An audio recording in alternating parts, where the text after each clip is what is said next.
বাংলাদেশে যত দিবসই হোক না কেন গান বাজতো দুইটা। আপনারা সবাই সেই গান জানেন,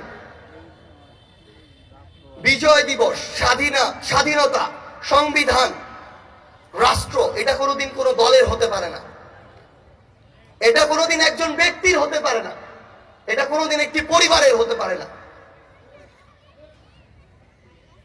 যারাই এর বিপক্ষে বিগত 16 বছরে কথা বলেছে তাদেরকে গুম করা হয়েছে, খুন করা হয়েছে, হত্যা করা হয়েছে।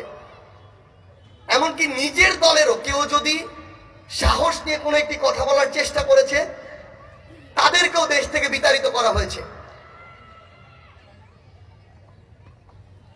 গত 15ই ডিসেম্বর গুম কমিশনের একটা রিপোর্ট এসেছে।